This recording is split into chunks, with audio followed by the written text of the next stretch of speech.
बच्चों, welcome to your online medical commerce classes. हम अपनी क्लासेस के अंदर जैसे हमेशा ही वो सारे पॉइंट्स कवर करते हैं जिसमें कंफ्यूज होते हो। वो सारे पॉइंट जो आपके एग्जाम के पॉइंट ऑफ व्यू से, आपके सीयूईटी के पॉइंट ऑफ व्यू से बहुत इंपॉर्टेंट है और यूजुअली आप लोग उनको इग्नोर कर देते हो। और जब एग्जाम आता है तब आप फील करते हो ओह ये तो बहुत छोटा सा पॉइंट था जो हमने छोड़ दिया था।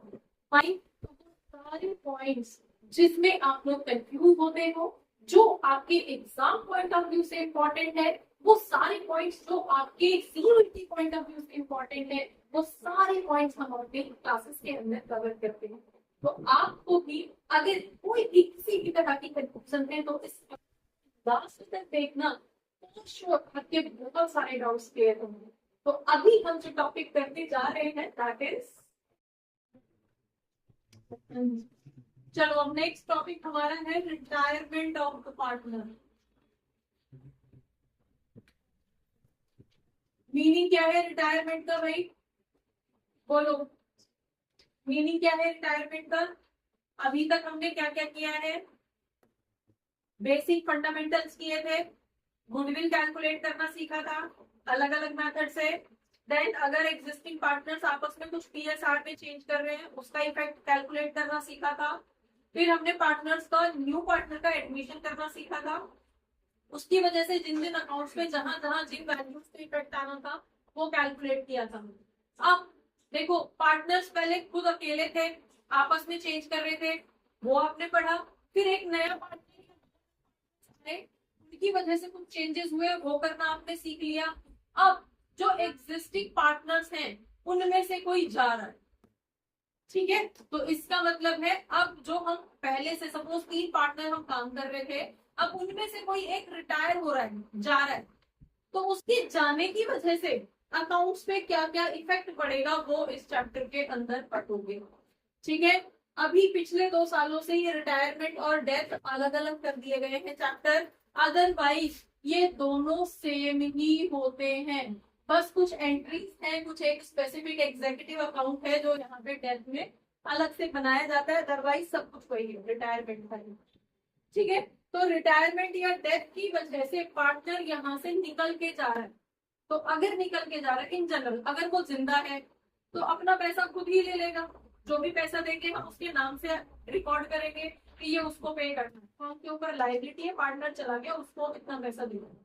और अगर वो डेथ हो गई है उसकी, तो उसका कोई एग्जीक्यूटर अपॉइंट हुआ होगा, उसका बेटा, उसकी फैमिली, कोई भी, या किस कोई भी रिप्रेजेंटेटिव, तो उसके लिए एक अलग से अकाउंट जाएगा। बस ये डिफरेंस है, बाकी कोई डिफरेंस नहीं, ठीक है। तो दोनों ही वे में एक एग्जिस्टिंग पार्टनर पार्टनरशिप फॉर्म में से निकल के जा रहा है, क्लियर हो गया। पार्टनर निकल के जा रहा है, पार्टनरशिप फॉर्म ऐसे ही चलती रहेगी, पार्टनरशिप फॉर्म डिसॉल्व नहीं हो रही है, पार्टनरशिप खत्म नहीं हो रही है, पार्टनरशिप सिर्फ जो भी पार्टनर्स है उनमें से एक या दो पार्टनर निकल के जा रहे हैं, राइट। अब देखो, जब हमने पढ़ा था कि पहले से एक ए और बी दो पार्टनर्स हैं, तीसरा आ रहा है, तो इसके आने की वजह से ये लोग सेक्रीफाइस कर रहे थे एग्जिस्टिंग वाले, राइट। उनके लिए ये कंपनसेट करने के लिए गुडविल प्रीमियम का पैसा ला रहा है, क्लियर। यहां तक यही पढ़ाया हमने इस चैप्टर में। तीसरे नए पार्टनर के आने की वजह से पुराने 2 पार्टनर सेक्रीफाइस कर रहे थे। हम 3 का एग्जाम्पल लेके चल रहे हैं जिससे कि क्लियरली समझ में आ जाए, राइट। होने को 4 भी हो सकते हैं, 5 भी हो सकते हैं, हम 3 का एक बेसिक एग्जाम्पल लेके चल रहे हैं जिससे कि क्लैरिटी आ जाए, राइट। तो इस तीसरे की आने की वजह से ये दोनों सेक्रीफाइस कर रहे थे, इन्हें अपना प्रॉफिट सेक्रीफाइस करना पड़ रहा, उसको कंपनसेट करने के लिए ये भाई प्रीमियम का पैसा ला रहा था, इनको दे रहा था, सी भी खुश और पुराने वाले पार्टनर्स भी खुश, क्लियर, सेटल हो गया। अब यहाँ से देखो, पहले से ए बी और सी 3 पार्टनर्स ऑलरेडी हैं, इनमें से सपोज कोई एक पार्टनर जा रहा है, तो अगर ये जा रहा है तो इन दोनों को तो फायदा होगा। तो अब यहाँ पे कौन सा रेशो कैलकुलेट करोगे? गेनिंग रेशो, क्योंकि एक के जाने से प्रॉफिट किन में बटेगा? बचे हुए दोनों में बटेगा, राइट। तो अगर ये दोनों गेन करेंगे तो अब इन दोनों भाइयों की रिस्पॉन्सिबिलिटी है कि इस भाई को फेयरवेल दे दे अच्छी सी, राइट, जो जा रहा है। तो फेयरवेल देने का मतलब क्या है यहाँ पे, सिर्फ पार्टी नहीं है, उसके हिस्से का जो भी पैसा, क्योंकि उसके जाने से उसका हिस्सा किसमें बटेगा, इन दोनों में डिस्ट्रीब्यूट होगा, राइट। अगर कोई स्पेसिफिक कंडीशन नहीं दी है तो इन दोनों में अगर डिस्ट्रीब्यूट होगा तो उसके हिस्से का जो भी गुडविल प्रीमियम होगा वो ये दोनों पे करेंगे, ये दोनों पे करेंगे। समझ में आया इसका मीनिंग क्या है, इसका क्या इफेक्ट पड़ेगा। अभी तक हम क्या कर रहे थे, तीसरा पार्टनर लेके आ रहा था पैसा, अलग से ला रहा था गुडविल प्रीमियम का पैसा, और वो किन में डिवाइड किया जा रहा था, बाय साइड में ए के अकाउंट में डाल रहे थे, बी के अकाउंट में डाल रहे थे, राइट। अब डिफरेंस क्या आएगा, यहाँ पे ए और ये जो भी सेक्रीफाइसिंग पार्टनर्स है, जो भी गेनिंग पार्टनर्स है, वो दोनों डेबिट होंगे, और वो पैसा किसको ट्रांसफर कर दिया जाएगा, सी के अकाउंट में क्रेडिट साइड में डाला। क्लियर हुआ। अभी तक क्या कर रहे थे गुडविल का, इसकी कैलकुलेशन क्या थी, आप सिंपल सोचो, हमारा यहाँ पे ए का अकाउंट था, बी का अकाउंट था, बाय साइड की बात कर रहे, तो गुडविल प्रीमियम का पैसा जो था, हम यहाँ पे गुडविल प्रीमियम का जो पैसा था वो इसको दिया जा रहा था, इसको दिया जा, ये एंट्री हो रही थी ना। लेकिन अब यहाँ पे क्या एंट्री होनी शुरू हो जाएंगी, सपोज यहाँ पे जो भी है ये सी है, तो सी को दिया जाएगा ए बी सी, कौन जा रहा है, बी जा रहा है ना, बी को ये पैसा दिया जाएगा, और कौन कौन यहाँ पे वो करेंगे, ए को डेबिट करेंगे, सी को डेबिट करेंगे। समझ में आ गया, क्लियर हो गया, डन।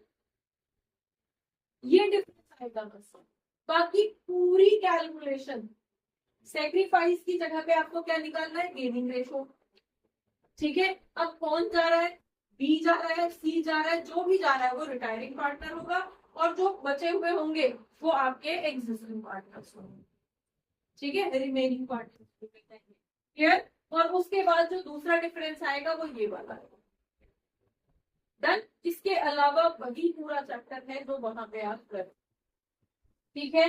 अब हम यहाँ पे आ जाते हैं, अभी यहाँ पे बी जा रहा है, जैसे एडमिशन के टाइम पे अगर सी आ रहा था, कौन कितना उसकी वजह से सेक्रीफाइस करेगा ऐसा कुछ नहीं दिया था, सिंपली बोला था कि सी आ रहा है 1/4 शेयर के लिए आ रहा है, तो ये दोनों इनका अलग से प्रॉफिट को हमने टोटल बनवाना था और इन दोनों का रेशो निकाल दिया था, और फिर हमें पता चल गया कि इन दोनों ने कितना सेक्रीफाइस किया, उस रेशो में उसके गुडविल प्रीमियम के पैसे को बांट दिया था। समझ आ रहा है या ऊपर से जा रहा है हवा में, क्लियर है। यहाँ पे क्या रहेगा, अगर एक पार्टनर जा रहा है और कोई इंफॉर्मेशन नहीं दी कि वो कौन कितना गेन कर रहा है बचे हुए पार्टनर्स में से, तो ऐसे केस में हमारा जो रेशो रहेगा वही जो ओल्ड पीएसआर था उसी रेशो में उसको बांट दिया, ठीक है, क्लियर हो गया। लेकिन अगर बोला गया है कि कौन कितना गेन करेगा उसके जाने से, या बी तो जा रहा है, उसकी बहुत अच्छी फ्रेंडशिप सी से थी, तो वो अपना पूरा का पूरा शेयर सी को दे गया, तो ए बिल्कुल गेन नहीं करेगा, तो फिर फेयरवेल पार्टी भी सी देगा, सारा पैसा गुडविल का वो नहीं देगा। समझ में आ गया। दूसरी चीज, जितने भी पुराने रिजर्व थे, जितने भी, चाहे वो WCR था, IFR था, जनरल रिजर्व था, किसी भी तरह की, या कोई एक्सपेंस था, जो भी पुरानी चीज थी वो पुराने पार्टनर्स में ही डिस्ट्रीब्यूट होती है। हम रिजर्व की पुराने प्रॉफिट की बात कर लेते हैं, ठीक है, तो जो भी पुराने रिजर्व थे वो पुराने पार्टनर्स के ओल्ड रेशो में ही बांटे थे, तो यहाँ पे तो तीनों भाई पुराने हैं, यहाँ पे तो तीनों भाई पुराने हैं, तो इन तीनों में डिस्ट्रीब्यूट हो, समझ में आ गया। ओल्ड पार्टनर्स के ओल्ड पीएसआर में डिस्ट्रीब्यूट होता है, तो यहाँ पे तीनों ही पुराने हैं, तो वो रिजर्व तीनों में बटेगा, सारों में बटेगा, उनके ओल्ड पीएसआर। यही अगर कोई एक्सपेंस होता, कोई पुराना लॉस होता, तो जैसे रिवैल्यूएशन लॉस हो सकता है, तो वो भी पुराने रेशो में, पुराने पार्टनर्स पे ओल्ड रेशो में ही डेबिट होता, तो यहाँ पे तीनों भी पुराने। समझ में आ गया ओवरऑल ये चैप्टर का मीनिंग क्या है। अब देखो कुछ क्वेश्चंस करना शुरू कर देते हैं। क्वेश्चन देखो फर्स्ट वाला,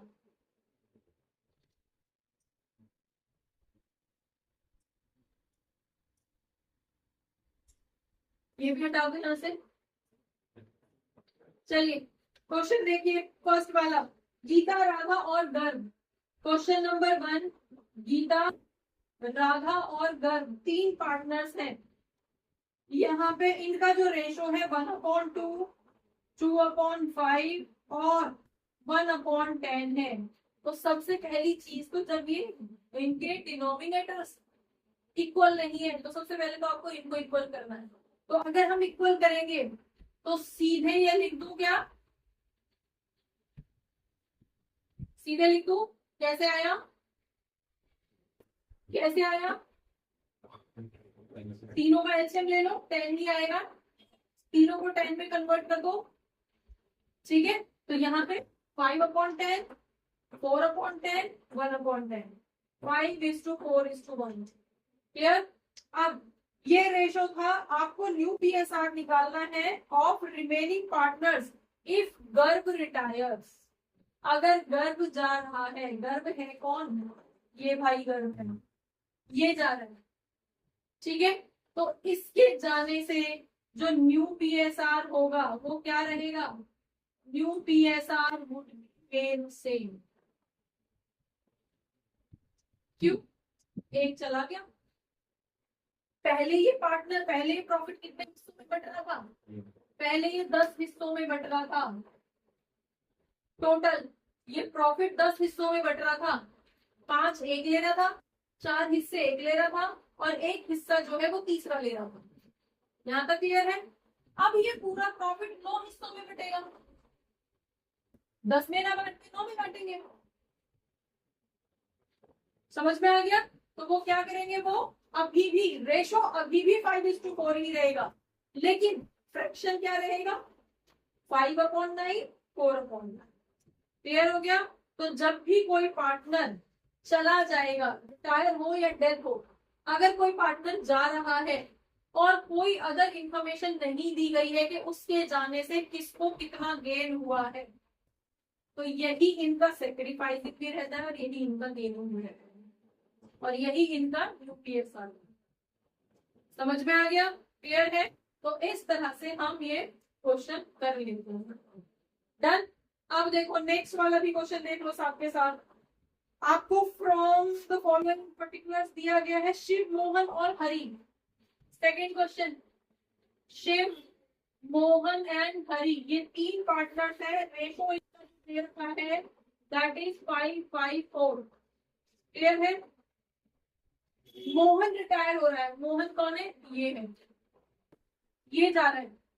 डन। और his share was divided equally between Shiv and Hari. इसका शेयर इक्वली दोनों को दिया जा रहा है। तो मोहन का शेयर था कितना? मोहन का शेयर था 5/40। ठीक है। आधा कैसे निकालोगे? हाफ ऑफ मोहन शेयर, तो कितना आ जाएगा? 5/28। तो 5/28 एक को दे दिया, 5/28 दूसरे को दे दिया। तो न्यू पीएसआर कैसे निकालोगे? न्यू पीएसआर अगर हम शिव का निकालते हैं तो पहले कितना था? 5/14 था प्लस 5/28 वो भाई दे गया।